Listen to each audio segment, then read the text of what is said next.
근데 이제 한국이 새로운 역사적 갈림길을 섰습니다. 예. 여기서 이제 피크아웃, 강대국으로부터 후퇴할 것인가, 아니면 세계의 이 번영과 또 평화를 이끌 수 있는 나라로 한 걸음 더 도약할 것인가. 한국만 이 어려움을 겪는 것이 아니라 이 모든 나라들이 지금 어려움에 직면했는데 관건은 과연 이 어려운 문제를 어떻게 해결하냐. 만약 한국이 선도적으로 이 세계가 직면한 이 문제를 해결하는 역할을 한다고 그러면 네. 한국이 또 다른 롤 모델이 될 수 있는 가능성도 존재한다고 저희는 봅니다. 자, 3프로TV 시청자 여러분, 그리고 또 전국에서 지구촌 곳곳에서 저희 3프로TV의 컨텐츠를 늘 성원해 주시는 우리 투자자 여러분, 글쎄요, 저희 3프로TV가 만들어진 지가 이제 5년이 거의 다 됐고요. 경제 신과 함께로 치면 6년이 돼 갑니다만은, 이런 일을 하다 보니까요, 정말 많은 분들의 관심도 받고 또 여러 군데서 이렇게 한번 읽어보라고 책도 보내주시고 또 저널도 보내주시고 하는데, 한 달쯤 된 것 같습니다. 제 책상에 국가미래전략원에서 보내주신 아주 두툼한 자료집이 있었습니다. 그래서 무심결에 그런 자료가 워낙 많이 오니까요. 그래서 무심결에 이렇게 들춰봤는데, 거기에 강대국 외교 구상 한국 주도 동심원 전략이라는 매우 생경하고 어색한 주제의 논문들이 게재가 돼 있고,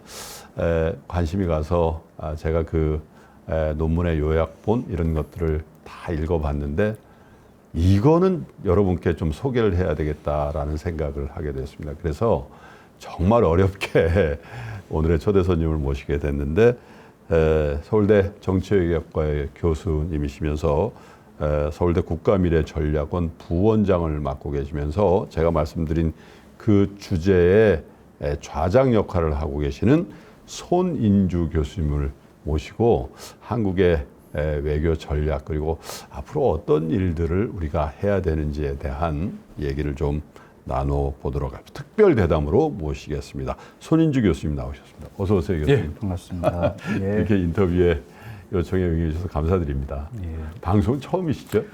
네, 좀 처음으로 나오게 됐습니다. 근데 제가 프로필을 이렇게 뵀는데, 국가미래전략원은 사실은 우리 시청자 여러분들께는 좀 생소해요. 예. 어떻게 만들게 되셨고 어떤 활동을 앞으로 하실지에 대한 말씀 좀 주십시오. 저희가 서울대가 나름대로 학술 연구에도 매진하고 있고 교육에도 열정적으로 하고 있는데, 예. 서울대를 폐지해라, 서울대를 지방으로 이전해라, 이런 폐지론들이 나오면서 과연 우리가 뭐가 부족하지에 대한 자성이 있었습니다. 예. 저희 나름대로 사회적 기여를 각 교수별 하고 있는데, 이게 저희가 정말 임팩트 있게 집단적으로 뭔가 국민의 눈높이에 맞추지 못하고 있는 부분이 아닐까라는 성찰을 하면서, 그렇다면 그런 걸 제대로 할 수 있는 기구, 플랫폼이 필요하지 않겠느냐. 그래서 서울대의 어떤 이 신망 두터운 이 메인스트림 교수님들이 다 주축이 돼서 모여서, 그러면 한번 제대로 된 공공 싱크탱크를 한번 만들어 보자. 모든 이 대한민국과 인류 사회가 직면한 난제를 해결할 수 있는 그런 해결책을 한번 만들어 보자. 이전에 대한민국은 그냥 다른 나라 선진국 정책을 모방하는 데 불과했습니다. 네. 이제는 우리 스스로 우리의 해결책을 만들고 그 효과적인 우리의 방법, 모델이 해외에도 수출될 수 있다. 그러한 어떤 사명감을 가지고 제대로 한번 싱크탱크를 만들어 보자라는 취지에서 여러 각 분야의 이 전문가들, 그리고 서울대 교수님들뿐만 아니라 한국 사회의 이 천하의 인재들 다 모으기 위한 하나의 플랫폼, 인재를 모아서 같이 집단 지성을 활용해서 논의하는 그런 싱크탱크를 지향하고 있습니다. 저희 국가미래전략원의 이 참여진들을 보시게 되면 이공계 교수님들, 그리고 인문사회계 교수님들, 또 다른 이 전공을 가진 분들이 모여서 처음부터 같이 고민하고 토론하고, 그리고 정책 보고서를 만드는 그러한 모델을 저희가 실험적으로 최초로 하고 있습니다. 네, 정말 기대가 큽니다. 그리고 사실 우리 국민들이 서울대 발전을 위해서 굉장히 큰 공헌도 하고 기여를 하고 있으니까 우리 국가, 국민들을 위한 공헌에도 국가미래전략원이 장기적으로 굉장히 큰 역할을 하시리라 기대해 보겠습니다. 근데 오늘 주제는 사실은 대한민국 그 중장기 미래 구상 중에서 예. 제가 이제 모두에 설명드린 것처럼 강대국 외교 구상, 예. 한국 주도 동심원 전략이라는 우리가 강대국 반열에 진짜 오르긴 오른 겁니까? 그렇게 생각들을 안 하시는 분들이 많거든요. 김프로님께서는 국력면에서 예. 한국이 일본에 한참 뒤졌다고 생각하시는죠? 한참 뒤진 것 같지는 않은데 예. 그래도 아직은 예. 예. 그 하여튼 미디어에는 이제 여러 지표에서 예. 일본을 따라잡은 부분도 있고, 뭐 예. 약간 부족한 부분도 있고, 일본 또 추월한 부분도 있고, 일본이 전통적인 강대국이라고 인정하면 일본과 비슷한 이제 근접을 했다 그러면 한국도 예. 뭐 좀 신흥 강대국으로 볼 수도 있겠죠. 저희 국가미래 전략원 소속 글로벌 한국 연구팀의 입장은 한국이 뭐 초강대국은 아닌데 이 중견국에서 강대국으로 부상하면서 예. 이 동아시아의 주변국에서 세계 중심국으로 도약했다라는 예. 생각을 합니다. 예. 이제 국력을 보여준 여러 가지 지표들이 있는데요. 예. 거의 모든 분야에서 저희가 탑 10 예. 최상위권 예를 들면요? 예를 들면 우리나라가 세계 6위 수출 대국이고요. 네. 그리고 글로벌 파이어 파워라는 군사력 지표에서는 올해 6위로 상승했습니다. 군사력으로. 예. 그리고 배터리, 반도체, 그리고 바이오 같은 차세대 3대 산업에서 대량 생산이 가능한 유일한 나라이고요. 방위 산업, 그리고 한류로 대표되는 콘텐츠. 예, 소프트 파워도 막강해졌습니다. 예. 그래서 요즘 국제회의나 국제기구에 나가서 만나는 세계인들은 한국을 뭐 멕시코, 터키, 호주 같은 중견국으로 바라보지 않고요. 예. 이제는 세계인들이 한국을 전통 강대국인 이탈리아, 일본과 이제 어깨를 겨눌 수 있는 그런 아하. 신흥 강대국으로 바라보기 시작했습니다. 자, 그런데 웅장해지긴 하는데 지금 2023년도 이 말에 우리의 지금 현실을 보면 예. 좀 어렵습니다. 경제도 어려워진다고 그러고 또 뭐 국제 정세도 결코 우리한테 유리하지 않고 또 전쟁도 지금 두 개가 큰 게 나고 있고 그 전쟁이 어쩌면 동진해 오는 거 아니냐라는 그런 우려도 있고 또 때마침 또 북한에서는 또 도발을 해오고 그렇지 않습니까? 근데 이런 시기에 강대국 혹은 우리가 강대국이 되어야 되나? 그런 생각도. 왜냐하면 강대국이라는 건 그만큼 더 책임이 있고 또 그런 반대 측면도 있어 보여서요. 왜 하필이면 이 시기에 강대국입니까?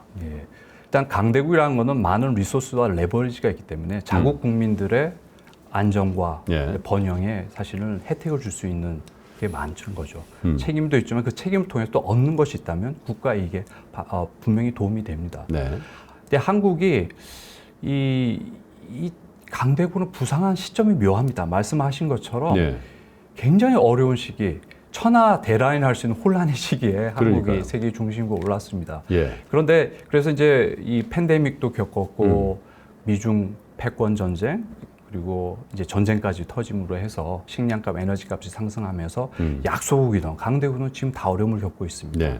초강대국이라는 미국 그리고 중국의 내부 상황도 녹록지 않습니다. 예. 그리고 유럽 선진국 상황도 안 좋습니다. 그래서 그러니까 한국만 이 어려움을 겪는 것이 아니라 이 모든 나라들이 지금 어려움에 직면했는데 관건은 과연 이 어려운 문제를 어떻게 해결하냐.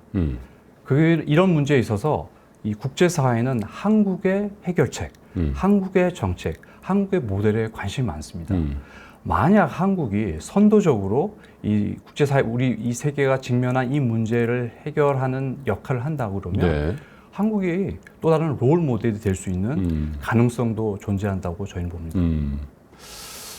한국의 경제적 위상이나 또 군사력 측면에서 위상이 올라가고 있는 것은 사실인 것 같아요. 근데 1% 성장, 이제 또 인구도 준다고 그러고 군용성이 이제 한 3, 40년 누렸고 이제 끝난 것 같아. 아주 극단적이란 말이에요. 그런데 이른바 잠재력이라는 측면에서 우리가 정말 강대국이 될 수 있는가? 그 의견을 한번 여쭤보겠습니다. 저도 많은 나라를 돌아다녀 봤고 또 그런 쪽을 관찰하시는 어떤 그룹들과 이야기를 했을 때 한국 사회는 여전히 이 다이나믹, 역동적 에너지가 있습니다. 근데 이 어려운 난세에 우리 국민들이 참 어려움을 겪고 있는 건 사실입니다. 네. 사실인데 그럼에도 불구하고 한국에게는 기회의 창이 열려 있다고 생각합니다. 만약에 이 축구 스타 메시가 북한에 태어났으면 그 예. 잠재력을 충분히 발휘할 수 있을까요? 만약에 이 김프로님께서 이란에 태어나셨으면 3프로 같은 이 혁신적인 플랫폼 회사를 론칭을 잘 하실 수 있어요. 안 될 것 같습니다. 이 자유롭고 역동적이고 개방적인 한국에 사는 한국인들에게는 여전히 그 각자의 잠재력을 발휘할 수 있는 기회 창이 열려 있다고 생각합니다. 네. 현실은 녹록치 않습니다. 그럼에도 불구하고 이 난관을 뚫고 나갈 수 있는 이 역동적 에너지가 한국에 있다고 생각합니다. 근데 이제 한국이 새로운 역사적 갈림길에 섰습니다. 예. 여기서 이제 픽아웃, 그러니까 한국이 다시 후퇴할 것인가, 강대국으로부터 후퇴할 것인가, 아니면 세계의 이 번영과 또 평화를 이끌 수 있는 나라로 한 걸음 더 도약할 것인가. 저희 국가미래전략은 이 문제의식에 대해 굉장히 절박한 고민을 해서 사실 출발했습니다. 어떻게 보면 대전환기에 우리는 이머징을 했고 세계 무대에서 무언가 기여할 수만 있다면 우리가 미국, 중국과 같은 영토와 인구를 갖고 있지 못하기 때문에 초강대국이 될 수는 없지만 초인류 강대국은 될 수 있다, 이런 주장을 하시더군요. 초인류 강대국이라는 개념은 뭡니까? 저희 국가미래 전략은 이제 짧게는 10년, 길게는 30년, 50년의 미래를 내다보면서 이 국가 전략을 고민하고 있습니다. 예. 저희가 제안하는 것은 개방적 네트워크 강대국. 이 뜻은 그 자유를 확대하면서 그 통상, 이 무역을 통해서 경제적 그리고 문화적 번영을 축적하자. 이 축적된 이 번영을 한국과 교류하는 나라와 공유하자. 그래서 이제 이 무역에 기반한 국가 이익에 초점을 두고 있습니다. 네. 그러니까 군사력이 필요하죠. 군사력을 사용을 하지만 군사력이란 것은 이 통상의 자유, 이 자유로운 무역 질서를 확보하는 데 사용하는 하부 수단일 뿐이고 네. 결국 국민의 경제적 기회를 확대하는 데 목적이 있습니다. 그래서 역사적 사례로는 그 중세 시대의 이 변방의 지역에 있었던 영국이 예. 이 강대국으로 부상하면서 예. 이런 비슷한 전략을 사용했었고요. 미국도 남북 전쟁 이후에 통상 대국으로 부상하면서 사용했던 모델이고 더 과거에는 이제 베네치아라는 도시 국가도 이런 모델입니다. 그러니까 이와 좀 대치되는 반대되는 개념이 이제 폐쇄적 민족주의 국가 네. 모델. 폐쇄적 민족주의 국가 모델은 이 통상의 국익보다는 민족의 생존, 또 민족의 영광이란 다소 이 신화적인 국가 목표를 추구하는 것인데, 예를 들면 역사상 어떤 모델들입니까? 19세기에 독일 통일을 비스마르크의 독일, 예. 그다음에 또 일본 제국주의도 그런 예. 길을 갔었죠. 군국주의. 군국주의로 예. 했죠. 근데 이제 저희 미래 한국은 폐쇄적 민족주의가 아니라 개방적 네트워크 국가를 추구해야 된다고 생각합니다. 지금은 그 세계화의 관점에서 후퇴기에 접어들었다. 왜냐하면 중국이 슈퍼파워가 되면서 미국과의 갈등이 있고 각자 도생이라는 게 화두가 되고 있고 코로나가 그걸 더 촉진한 거 아니냐, 이런 얘기들을 많이 해서 한국이 그래서 구조적으로 굉장히 침해되고 있다라고 한국의 미래에 대해서 부정적인 견해를 갖는 분은 그렇게 얘기를 한단 말이죠. 그런데 지금 국가미래전략원에서는 오히려 강대국 전략을 해야 된다라고 말씀하시는 거예요. 어떻게 연관을 지어서 설명할 수 있을까요? 저희는 말씀은 중장기, 지금 당장은 앞으로 저희도 보기에 이제 5년, 10년은 쉽지 않은 거지만 중장기 긴 호흡 바라봤을 때 국제 무역 질서가 위협받고 있는 그런 상태에서 우리나라는 통상 네트워크를 확대하는 것이 국익에 부합합니다. 그러니까 이렇기 때문에 우리나라의 이 과거 이 일군 이 번영은 통상의 자유의 결과였습니다. 그래서 통상의 자유를 확대하기 위해서 아시아를 비롯한 여러 국가들과 일단은 양자 관계든 아니면 소다자, 미니 멀티레럴이든 저희가 뜻을 같이 하는 나라와의 이 무역 네트워크를 확충한 노력을 계속 추진해야 합니다. 약소국이나 중견국일 때는 사실은 국력의 한계 때문에 이런 이 정체성이 구현된 외교 정책을 실현하는 게 굉장히 힘듭니다. 그런데 하지만 강대국의 반열에 이르게 됐을 경우에는 국력과 그리고 정체성에 기반한 더 넓은 전략적 그리고 외교적 선택지가 존재합니다. 한국의 이 상품과 이 문화가 해외에 뻗어나가고 있고 또 많은 외국인들이 한국을 또 방문하고 있습니다. 이 글로벌 네트워크를 가진 한국과 우호적인 관계를 유지하고 싶은 나라가 많습니다. 우리 한국이 가진 그런 장점을 발휘해서 우리에게 국익에 도움이 되는 그런 네트워크를 유지해야 되고 한 가지만 더 말씀드리자면 우리나라가 세계 중심국으로 부상에도 불구하고 여전히 약소국 담론으로 자유롭지 못합니다. 이 생각의 범위를 벗어나야지만 더 넓게 보고 그다음에 정말 한국이 주도하는 한국 국익에 부합하는 국가 전략을 만들 수 있다고 생각합니다. 그래야만 한국이 초강대국에 대해서도 그냥 눈치 보는 이 균형 중립이 아니고 그리고 무원칙적인 또 편성도 아니고 편성을 하더라도 우리나라의 원칙과 이 국익에 맞춘 편성을 해야 되거든요. 그러한 외교를 펼 수 있는 이제 때가 되었다고 생각합니다. 아까 경제 통상이라는 측면에서도 우리가 이런 표현 많이 했잖아요, 교수님. 경제 용토 세계 2위. FTA 체결 국가 뭐 전 세계에서 가장 많고. 그래서 지난 한 30년 동안 굉장히 열심히 그쪽으로 갔던 것 같단 말이죠. 추가로 더 할 여지가 많이 남아 있습니까? FTA 같은 경우 특히 이제 제조업 중심으로 해서 수출 통상에 축소가 있습니다. 제조업의 경쟁력을 유지하기 노력 많이 해야 됩니다. 그렇죠. 충분히 우리가 가진 자산이고 장점이고. 근데 저희가 한 30년 이상을 내다봤을 때 과연 제조업에 몰빵해서 지금 중국도 있고 인도도 부상하고 있고 베트남도 있고 과연 국가 경쟁력을 계속 유지할 수 있을까? 또는 국민 GDP 5만 불 시대로 이행할 수 있을까? 그에 대해서 약간 불확실합니다. 그래서 저희가 제시한 거는 제조업 플러스 알파. 제조업 플러스 알파. 알파란 부분은 서비스 산업 쪽인데 저희가 간략하게 언급했던 거는 물류 플러스 금융 서비스에 대해서 주목해보자.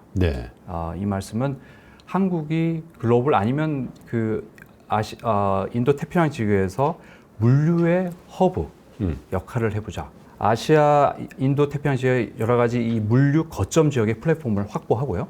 그 플랫폼, 이 가까이 플랫폼들을 인천, 부산과 연계하고 연계해서 이 대량의 이 물류가 이동하는데 그게 필요한 그 물류 이동에 원활하게 해줄 수 있는 서비스, 금융 서비스라든지 또 법률 서비스를 함으로 해서 우리나라의 이 국부를 더 증진시키는 방법이 있지 않을까 생각합니다. 우리 국민 개개인이 갖고 있는 우리의 정체성에 대한 우리 스스로의 재인식이 좀 필요하다라는 데는 아마 우리 시청자 여러분도 다 공감하시는 것 같은데 제가 그 논문을 보면서 평상시에 제가 다른 데서 얘기했던 깜짝 놀랐어요. 내가 이걸 참고한 적은 없는데 그런 얘기를 생각을 하면서 했던 게 우리 약소국 정체성과 관련해서 우리 집회 도안을 바꾸자는 제안을 거기 하셨더군요. 저는 정말 공감하거든요. 어떤 취지에서 그 생각을 하셨습니까? 그러니까 저희가 아마 키워드를 조선의 정체성으로 벗어나자. 그러니까 저도 화폐를 5만 원짜리고 1만 원짜리, 1천 원짜리고 뭐 저기 신사임당, 세종대왕, 이유 다 훌륭한 분이시죠. 이황, 뭐 이율곡. 그래서 근데 우리가 21세기 살고 있는데 왜 근대의 인물이 없을까? 이 화폐라는 것은 국가의 정체성을 상징하는 하나의 지표인데 그런 의문이 사실 들었습니다. 뭐 조선이든 고려도 좋고 신라도 좋고 백제도 좋고 이 우수한 어떤 전통을 계승을 하되 이게 과연 우리는 누구인가라는 거에 대한 어떤 고민이 생겼습니다. 그래서 문제제기의 요지는 과거 그 주변국 정체성에 사로잡혔던 조선 왕조의 시대로부터는 분명히 탈주해야 된다. 더 이상 우리는 주변국가가 아니고 이제 세계 중심 국가 반열에 들었다. 그 부분을 저희 강조하기 위해서 했고 우리나라의 이 정체성의 일부는 민주공화정입니다. 이 군주정, 성리학에 기반한 군주정이 아니고요. 1919년 3.1 운동을 이뤘던 한국인은 조선 왕조 복구에 1도 관심을 가지지 않고 임시정부를 수립했습니다. 그러니까 민주공화정, 이 독재 정부도 아니고 군주정부도 아니고 민주공화정을 만들었다. 그것이 담긴 어떤 지폐, 화폐가 필요하지 않을까 생각이 들었습니다. 그러면 우리가 사실은 화폐 도안뿐만 아니라 뭔가 혁신을 해야 되잖아요. 교수님. 그래서 말씀하신 것처럼 해양, 물류, 금융 네트워크를 만들어야 된다. 이렇게 주장을 하시는데 그게 슬로건에 그치지 않을까? 정말 가능한 일일까? 네. 라는 그런 의문 부호를 부여하시는 시청자분들도 꽤 계실 것 같아요. 네. 그러니까 기회가 올지 안 올지 사실 어느 누구도 모릅니다. 근데 기회가 만약에 온다라 하면 그에 네. 대한 준비는 해야겠죠. 저희가. 예. 그래서 사실 현재 한국 아까 뭐 여의도 저희도 금융인들과 대화를 나눠왔을 때 예. 뭐 지금 저희가 뭐 금융 허브가 된다면 제가 잘못하면 사기꾼으로 몰릴 수 있을 정도로 어려운 난관이 많다는 걸 알고 예. 있습니다. 근데 이제 긴 호흡으로 생각을 해야 될 것 예. 같은데요. 저희는 그래서 물류와 금융을 그러니까 저희가 하는 거는 물류에 필요한, 그러니까 아시다시피 선박을 통해서 많은 물류, 에너지 자원이든 뭐 상품을 수입할 때 보면 그 리스크가 있지 않습니까? 그렇죠. 그 리스크를 관리하기 위해서 이 금융 상품이 발전했고, 보험 같은 거죠. 네, 보험이죠. 그래서 이제 발전했는데 그것이 이제 과거 영국, 런던 같은 게 물류의 중심지였다가 나중에 금융의 중심지, 법률 중심지가 됐고, 뉴욕, 그렇죠. 뉴욕도 이제 물류 중심지에서 예. 금융 중심지 됐고, 예. 홍콩 또 싱가포르가 있는데 저희도 이제 그런 사례를 면밀하게 검토를 하고 이제 기회를 봐야 되는데 장기적 관점에서 세계 질서의 변화, 추이를 보면서 저희가 천천히 준비를 하면 좋겠다는 생각을 합니다. 특히 최근 들어서 선진국들이 이 탈중국화의 흐름, 그러니까 중국에 대한 의존도를 줄이는 디리스킹이라 하는 이 점진적인 매우 서서히 이 추세가 중국의 물류 중심지 위상에 어떤 영향을 줄 것인지, 이 중국이 세계 10대 항만 이 도시 중에 7개를 가지고 있는 물류 중심지입니다. 그 7개나. 근데 이게 지금 이게 흔들릴지 어떻게 될지를 보면서 혹시 이러한 현상이 대한민국에 주는 함의, 전략적 함의와 기회는 무엇일지를 주목할 필요가 있다고 생각합니다. 홍콩이 이제 급속도로 중국화되고 또 홍콩의 민주화 시위가 좌절되면서 상당히 많은 외국계 자본 또 금융회사들이 홍콩을 탈피하고 있다. 근데 그게 대부분 싱가포르로 간다고 그래요. 그래서 야, 저게 서울 혹은 부산으로만 올 수 있다면 얼마나 좋을까라고 생각을 많이 하는데, 그런데 여러 가지 허들 중에 분단 국가로서 또 북한의 실질적인 군사적인 위협을 받고 있는 불안정성이 우리한테 숙명처럼 있단 말이죠. 이걸 해결하지 않으면 사실 그것도 요원한 일이 될 수 있다. 그래서 그 부분에 대한 아마 도전을 해양 안보 전략으로 극복해야 된다라고 주장하시는 것 같더군요. 해양 안보 전략에 대한 얘기도 좀 들려주세요. 개방적 네트워크 강대국이란 그 번역을 추구하기 위해서는 해상 수송로의 안전을 확보해야 된다. 네. 근데 과거에는 사실 미국이 그 역할을 해줬죠. 미국의 해군력이 그런 항해 자유를 보장해야 하면서 우리나라는 어떻게 보면 무임승차를 했다고 할 수 있는데 이제 세상이 변했습니다. 이게 미중 전략 경쟁이 첨예하면서 어떤 일이 벌어질지 몰라 리스크가 올라가고 있고요. 부상하는 중국이 미국이 설정한 해양 질서에 도전하는 그런 모습을 보이기 시작하면서 안보 위협이 현실화될 가능성이 이전보다는 높아졌습니다. 그렇겠죠. 그렇기 때문에 저희가 새로운 해양 안보 전략을 이제 고민하기 시작해야 된다고 해서 저희가 제의한 겁니다. 그럼 우리가 어떻게 하죠? 우리가 우리의 해군력으로 우리의 구축함 정도로 항모도 없이 그게 가능한가? 물론 신중하게 접근해야 되고 이것도 사실은 저희에서 중장기 당장에 많은 예산을 투입해서 해야 된다는 주장을 하는 건 아닙니다. 근데 중장기 전할 때 한미 동맹, 포괄적 한미 동맹이 가장 또 중요하죠. 기반이죠. 미국과의 해양 협력. 근데 동시에 한국이 주도하는 해양 안보체를 구성할 필요가 있다. 다자 안보체죠. 일단은 해양 수송로의 소위 말하는 초크 포인트, 요충지에 있는 나라들, 지역들 간의 안보 협의체를 구성해서 필요하면 군사훈련을 같이 할 수도 있고요. 또 여러 가지 이슈에 대해서 같이 의견을 공유하는 그런 접근이 필요하다고 저희는 제의를 합니다. 그 영내의 어떤 역학 관계상 사실 그런 우리의 전략의 수정이나 변경에 가장 걸림돌이 되는 건 역시 중국인 것 같아요. 근데 지금도 사실 미국과 중국 사이에서 우리의 선택지가 점점 줄어들고 있다라는 그런 문제 제기들이 많이 있고 해양 안보 전략을 추구해 나감에 있어서 중국과의 관계 설정이 굉장히 중요해 보입니다. 예. 어떻게 해야 될까요? 국가 간의 관계, 또 경우에 따른 사람 간의 관계에 또 비슷한 면이 있다고 생각합니다.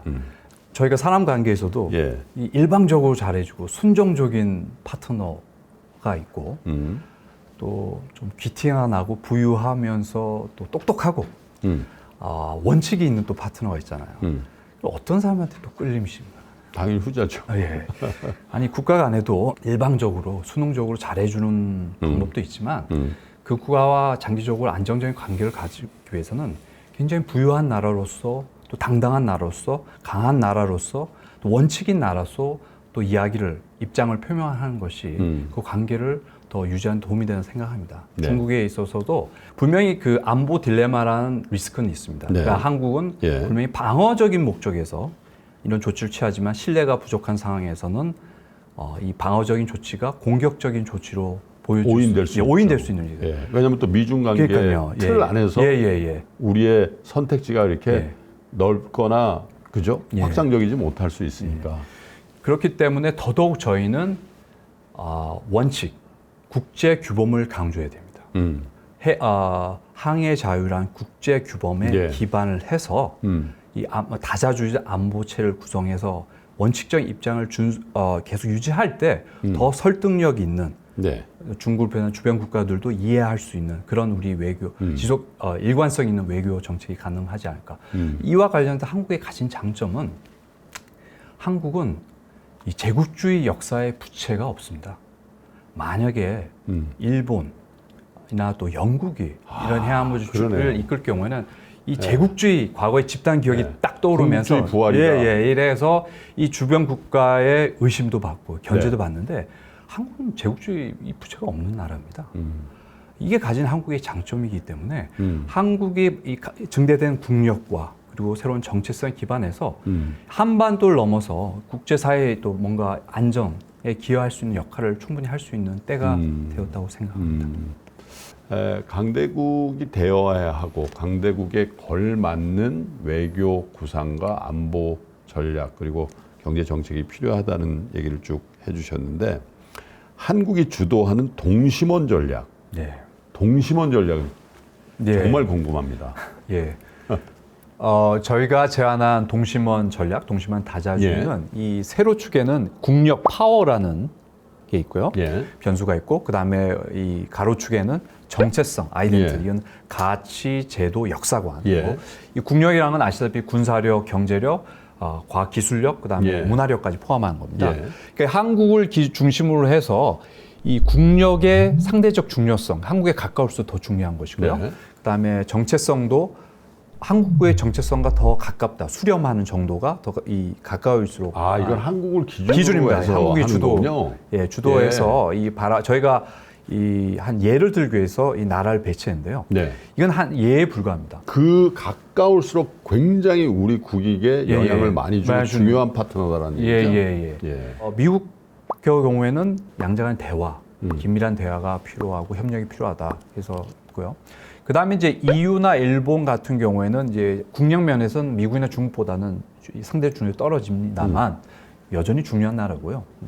그리고 이제 정체성 면에서 저희랑 많은 부분에서 수렴하는 부분이 있고 네. 이런 나라의 경우에는 이제 저희들 생각 특히 EU 같은 경우에 양자로 하기에는 또 너무 멀리 떨어져 있고 나라도 많고 그래서 미국과 EU, 한국은 3자 관계라는 전략적 협의체, 무역이나 과학 기술 협의체를 구성하는 것도 하나의 방법이라고 생각을 합니다. 궁극적으로 모든 나라와 교류를 해야 됩니다.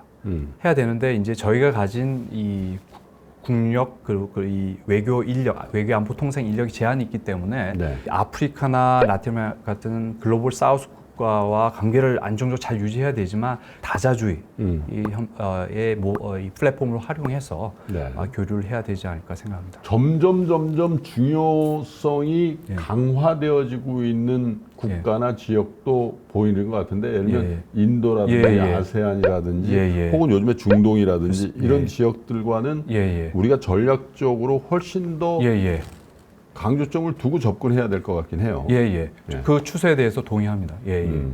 근데 이제 저희가 가진 리소스의 제한 때문에 일단 이제 차등적으로 한번 저희가 생각해요. 개념도고 실제 외교 정책을 디자인하고 집행하시는 분은 그 상황에 맞춰서 저희는 이건 포지션, 방향성이고요. 네. 그 고급 정보를 가지고 굉장히 유연하고 실용적으로 정책을 예. 디자인해서 적용하셔야 되고. 자, 그러면 동심원 전략이라고 하면은 세계 모든 지역이나 국가에 발생하고 있는 국제 문제에 한국이 주체적으로 참여해야 된다라는 그런 뜻의 표현일까요? 저희가 이 상대적인 중요성과 수렴성을 놓은 이유는 예. 또 다른 측면에서 지금 강대국 외교의 신중함을 또 저희는 또 담고 있습니다. 그러니까는 무분별한 개입도 치명적인 손실을 줄 수, 국익에 손실을 줄 수 있고 예. 무원칙적인 방관, 무행동도 사실은 국가에게 손실을 줄 수 있습니다. 예. 그래서 이 국력의 중요성이 굉장히 높고 그다음에 우리나라 정체성과 깊이 관련된 이슈에는 군사적 수단까지 포함한 이 포괄적인 개입을 고려해야 되고 네. 반면에 이 우리나라 정체성과 그다지 깊지가 않고 또 우리나라 국력의 함의가 크지 않은 이슈에 대해서는 작은 우리는 거리두기를 해야 되고 또 국력과 정책 면에서 약간 모호하고 상충되는 그런 부분에 있어서는 비군사적인 수단, 가령 그 경제 원조, 경제 제재 또는 과학기술 협력, 외교적 조치 같은 그런 방법을 활용해서 저희의 외교의 지평을 외교 관계를 넓히는 그런 전략이 필요하다고 생각합니다. 사실 그 민간 차원에서의 기여, 예를 들면 중동, 아프리카, 라틴 아메리카를 방문해서 보면은 우리의 한류라든지 이런 것들에 대한 태도가 5년, 10년 전하고 와, 이건 뭐 어마어마한 변화가 있었다라는 걸 우리가 느끼거든요. 또 아시안 국가의 뭐 인도네시아나 이런 데들도 마찬가지인 것 같고요. 그래서 그런 부분을 민간과 우리 국가 정부가 굉장히 밸런스 있게 유기적으로 협력하면서 그렇게 접근하면 매우 가성비 좋은 국제관계 또 그들의 민간에 우리가 침투해서 그들의 여론을 만들고 한국의 위상이 훨씬 높아지는 그런 결과도 잘 도출해서 그게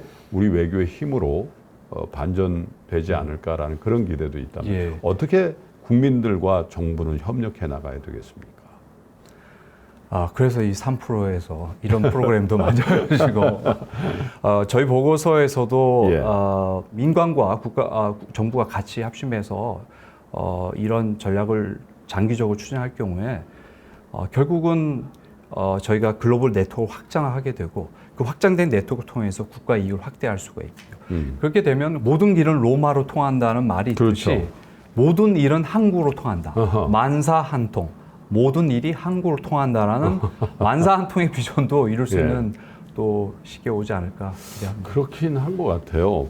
우리도 뭔가 세계 중심지의 역할을 하고 있고 할 수 있다라는 그런 생각을 우리 국민들이 좀 더 많이 해주셨으면 좋겠다는 생각들. 물론 그게 편협한 뭐 민족주의로 그럴 필요는 없으나 그런 생각을 한국 이 싱크탱크의 역할을 해주시고 계시는 서울대 국가미래전략원에서 이번 연구를 계기로 해서 훨씬 더 다양한 연구를 통해서 이게 좀 확산되게 하면 좋을 것 같다는 생각을 좀 하게 되는데 어떤 추가적인 계획과 비전을 갖고 계신지요?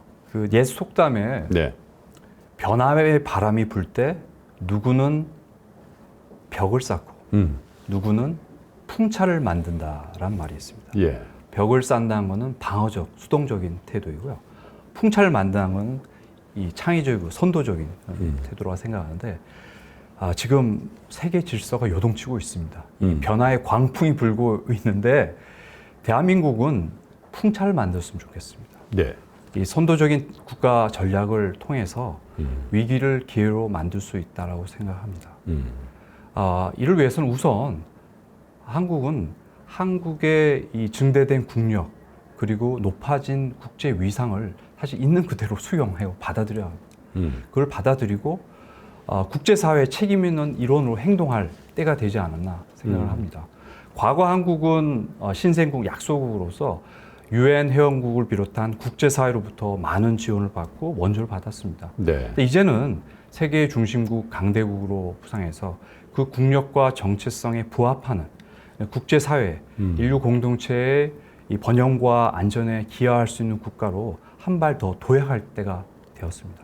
저희 국가미래전략원은 이러한 담대한 여정을 위한 공론장이 필요한 지식의 마중물이 되고자 합니다. 손 교수님하고 1시간 가량 이렇게 대화를 하다 보니까 국가미래전략원의 이런 시도들을 저희가 알릴 수 있게 돼서 참 마음이 뿌듯하고요. 또 앞으로도 많은 연구를 하시면서 또 국민들에게 또 세계인을 상대로 해서 그 비전이나 이런 것들을 좀 폭넓게 나눠주셨으면 더 감사한 마음을 갖게 될 것 같습니다. 네. 오늘 이렇게 인터뷰에 응해 주셔서 감사드리고 또 좋은 연구 부탁드리겠습니다. 교수님 고맙습니다. 예, 감사합니다. 자, 강대국은 우리가 되고 싶다고 되는 것도 아니고요. 또 어떤 나라가 우리나라를 강대국으로 만들어주지도 않는 것 같습니다. 외교력도 중요하고 또 군사력도 중요하죠. 기술도 중요하고 과학도 중요합니다. 그런데 미래의 부국 강병은 사실 우리 국민들의 지혜 총량이 다른 나라에 비해서 압도적이라면 결국 우리는 교수님께서 말씀하신 초인류 강대국의 길로 갈 수 있다고 생각이 되어집니다. 3프로TV는 우리 국민들의 지혜 총량을 높이는 그런 일들을 앞으로도 꾸준히 한다는 측면에서 학교에 계시고 또 많은 연구를 하시는 학자분들을 여러분들께 좀 쉽게 다가갈 수 있는 그런 프로그램을 앞으로도 많이 편성을 해드리도록 하겠습니다. 오늘 이렇게 인사를 드리고요. 다음번에는 더 좋은 인터뷰로 다시 인사드리겠습니다. 끝까지 시청해주신 여러분 고맙습니다.